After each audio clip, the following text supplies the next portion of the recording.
카리브해의 수평선 위, 미 해군의 회색 함정들이 파도에 부딪히며 줄지어 전진한다.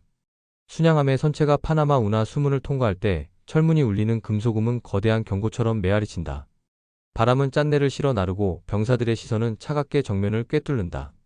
지금 이 순간 대포의 입이 베네수엘라 해안을 향해 열려 있다.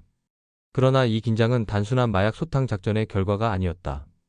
역사를 거슬러 올라가면 미국은 셰일 혁명 이후 에너지 자립을 이뤘고 중동의 석유 전쟁에도 한 걸음 비껴 서 있었다.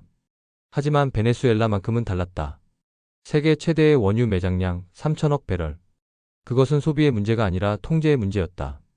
필요하지 않아도 남이 쓰지 못하게 막을 수 있다면 그것은 무기가 된다. 1823년 먼로주의가 선언된 이후 라틴 아메리카는 늘 미국의 뒷마당이었다. 쿠바, 니카라과 그리고 베네수엘라 같은 좌파 정권은 언제나 교정해야 할 불온한 존재로 남았다. 에코가 말했듯 권력은 언제나 질서의 기호를 새기려 한다. 최근 20여 년간 중국은 베네수엘라에 거대한 차관을 제공하며 석유를 빨아들였고 러시아는 군사 고문단을 보내며 마두로를 떠받쳤다. 미국의 눈에는 또 다른 쿠바의 망령이 아른거렸다. 그래서 이번 무력 시위는 단순한 압박이 아니었다. 항모, 이지스함, 잠수함까지 총출동한 전개는 중남미 전역을 향한 일종의 메시지였다. 멕시코, 콜롬비아, 브라질 모두가 다시금 깨닫도록. 동시에 이 움직임은 국내 정치의 무대에서 또 다른 역할을 한다.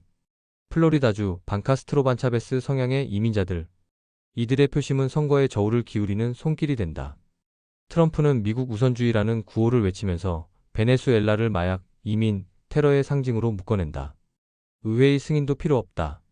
대통령 단독으로 무력을 행사할 수 있는 절호의 무대, 이것이 정치적 이벤트의 본질이다. 그리고 지금 카리브해 위에 집결한 군함들은 그 상징을 증명한다.